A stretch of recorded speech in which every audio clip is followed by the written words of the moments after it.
Welcome to Pastor Andrew's Inspirations. If you enjoy these videos, please click on the red subscribe button below the video and click on the bell for more. Welcome to our online church, a congregation made up of many from around the world. No offering is necessary. Subscribing and watching videos will keep us alive under God's watchful eyes. Today we will be talking about the ancient kingdom of Commagene. The kingdom of Commagene was an ancient Greco-Iranian kingdom ruled by a Hellenized branch of the Iranian Oranid dynasty. The kingdom was in and around the ancient city of Samosata, which served as its capital. The Iron Age name of Samosata, Kuma, or Kumu, probably gives its name to Commagene. Commagene is a buffer state between Armenia, Parthia, Syria, and Rome. Culturally, it was mixed. The kings of the kingdom of Commagene claimed descent from Orontes, with Darius I of Persia as their ancestor, by his marriage to Rhodogun, daughter of Artaxerxes II, who had a family descent from King Darius I. The territory of Commagene corresponded roughly to the modern Turkish provinces of Adıyaman and northern Antip. Little is known of the region of Commagene prior to the beginning of the 2nd century BC. However, it seems that from what little evidence remains, Commagene formed part of a larger state that also included the kingdom of Sophene. This situation lasted until 163 BC, when the local satrap Ptolemais of Commagene established himself as an independent ruler following the death of Seleucid king Antiochus IV Epiphanes. The kingdom of Commagene maintained its independence until 17 AD, when it was made a Roman province by Emperor Tiberius. It re-emerged as an independent kingdom when Antiochus IV of Commagene was reinstated to the throne by order of Caligula, then deprived of it by that same emperor, then restored to it in a couple of years later by his successor Claudius. The re-emergent state lasted until 72 AD, when the Emperor Vespasian finally and definitively made it part of the Roman Empire. One of the kingdom's most lasting visible remains is the archaeological site of Mount Nemrut, a sanctuary dedicated by King Antiochus Theus to several syncretistic Greco-Iranian deities, as well as to himself and the deified land of Commagene. It is now a World Heritage Site. The cultural identity of the kingdom of Commagene has been variously characterized. Pierre Merlat suggests that the Commagenian city of Dolish, like others in its vicinity, was half Iranianized and half Hellenized. David M. Lang describes Commagene as a former Armenian satellite kingdom, while Blomer and Winter call it a Hellenistic kingdom. Frank McClin describes it a small Hellenized Armenian kingdom in southern Anatolia, while suggesting that a local dialect of Aramaic might have been spoken there. Fergus Miller considers that in some parts of the Euphrates region, such as Commagene, nothing approaching an answer to questions about local culture is possible. While the language used on public monuments was typically Greek, Commagene's ruler made no secret of their Persian affinities.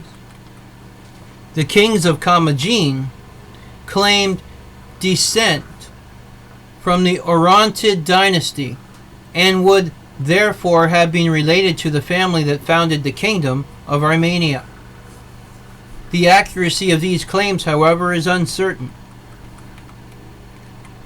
At Antiochus Theo's sanctuary at Mount Nimrut, the king erected monumental statues of deities with mixed Greek and Iranian names, such as Zeus or Amazdis, while celebrating his own descent from the royal families of Persia and Armenia in a Greek language inscription. Over the course of the first centuries BC and AD, the names given on a tomb of Sophras Khoi showed a mix of typical Hellenistic dynastic names with an early introduction of Latin personal names. Lang notes the vitality of Greco-Roman culture in Commagene.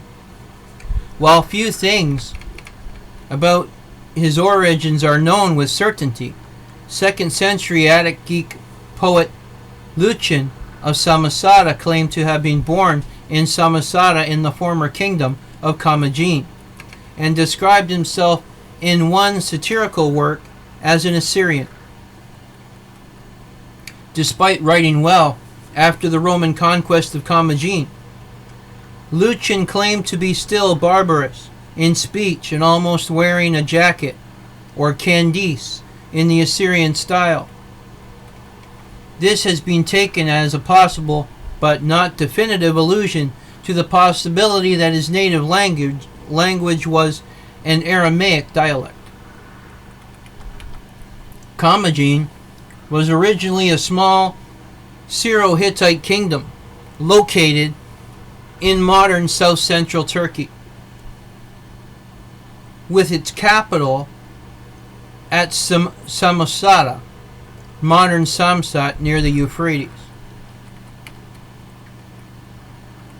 It was first mentioned in Assyrian texts as Kumuhu, which was normally an ally of Assyria, but eventually annexed as a province in 708 BC under Sargon II.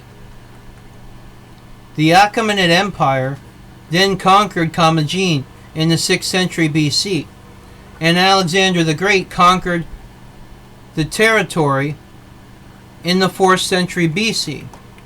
After the breakup of the empire of Alexander the Great, the region became part of the Hellenistic Seleucids, and Commagene emerged in about 163 BC as a state and province in the Greco-Syrian Seleucid Empire.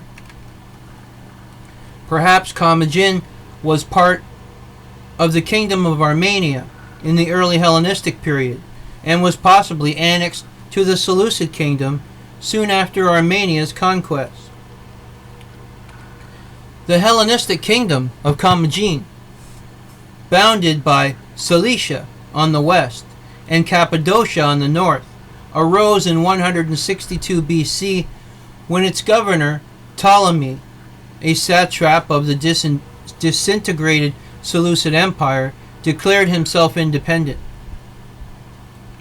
Ptolemy's dynasty was related to the Parthian kings, but his descendant Mithridates I Callinicus, 109 BC to 70 BC, embraced Hellenistic culture and married the Syrian Greek princess Laodice Thea. His dynasty could thus claim ties with both Alexander the Great and the Persian kings. This marriage may also have been part of the peace treaty between Commagene and the Seleucid Empire. From this point on, the kingdom of Commagene became more Greek than Persian. With Sophene, it was to serve as an important center for the transmission of Hellenistic and Roman culture in the region. Details are sketchy, but Mithridates Callinicus is thought have accepted Armenian suzerainty during the reign of Tigranes II the Great. Mithridates and Laodice's son was King Antiochus I, Theos of Commagene, reigned from 70 to 38 BC. Antiochus was an ally of the Roman general Pompey during the latter's campaigns against Mithridates of Pontus in 64 BC. Thanks to his diplomatic skills, Antiochus was able to keep Commagene independent from the Romans. In 17, when Antiochus III of Commagene died, Emperor Tiberius annexed Commagene to the province of Syria. According to Josephus, this move was supported by the local nobility but opposed by the mass of the common people, who preferred to remain under the kings as before. Tacitus, on the other hand, states that the most preferred Roman, but others royal rule. In 38 AD, Caligula reinstated Antiochus III's son, Antiochus IV, and gave him the wild areas of Cilicia to govern.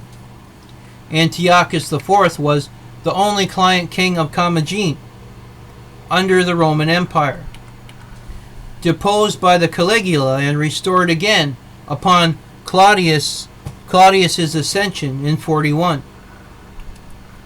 Antiochus reigned until 72, when Emperor Vespasian disposed the dynasty and definitively re-annexed the territory to Syria, acting on allegations that Antiochus was about to revolt from the Romans, reported by the governor Caesinius Paetus. The Legio Ferrata, which Paetus led into Commagene, was not resisted by the populace. A day-long battle with Antiochus's sons, Epiphanes and Callinicus, ended in a draw, and Antiochus surrendered. The Legio III Gallica would occupy the area by 73 AD. The first century letter in Syriac by Mara bar Serapion describes refugees fleeing the Romans across the Euphrates and bemoans the Romans' refusal to let the refugees return. This might describe the Roman takeover of either 18 or 72. The descendants of Antiochus IV lived prosperously and in distinction in Anatolia, Greece, Italy, and the Middle East. As a testament to the descendants of Antiochus IV, the citizens of Athens erected a funeral monument in honor of his grandson Philopappos, who was a benefactor of the city upon his death in 116. Another descendant of Antiochus IV was the historian Gaius Asinius Quadratus, who lived in the 3rd century. Commagene extended the right bank of the Euphrates to the Taurus and Amanus Mountains. Strabo, who counts Commagene as part of Syria, notes the kingdom's fertility. Its capital and chief city was Samosata. The boundaries of Commagene fluctuated over time. Under Antiochus Theos, the kingdom of Commagene controlled a particularly large area. Delish was under Commagenian rule for about 35 years, after being governed by Antiochus Theos. It might have been incorporated into the Roman province of Syria as early as 31 BC. Germanicia declared itself a Commagenian city in Roman times, although originally it was not. On the other hand, Zeugma, while ruled for a time by Commagene, was popularly and traditionally considered to belong to the region of Serestica. Strabo says it had been assigned to Commagene by Pompey. When the Romans conquered Commagene, the great royal sanctuary at Mount Nemrut was abandoned. The Romans looted the burial tumuli of their goods, and the Legio Flavia Firma built and dedicated a bridge. The surrounding thick forests were cut down and cleared by the Romans for wood, timber, and charcoal, thus much erosion to the area. Another important archaeological site dating to the kingdom of Commagene is the sanctuary of Zeus Soter at Damlica, dedicated in the time of Mithridates II. In Commagene, there is a column topped by an eagle, which has earned the mound the name Caracas, or Blackbird. An inscription there indicates the presence of a royal tomb that housed 3 women. The vault of that tomb, however, has also been looted. The main excavations on the site were carried out by Friedrich Karl Dorner of the University of Munster. Another royal burial site is in Arsamea, which also served as a residence of the kings of Commagene. Many of the ancient artifacts from the kingdom of Commagene are on display at the Adiyaman Museum. This is the biblical ancient kingdom of Commagene. Adonai Nisi, the Lord is our banner. God's blessings be upon us all. Amen.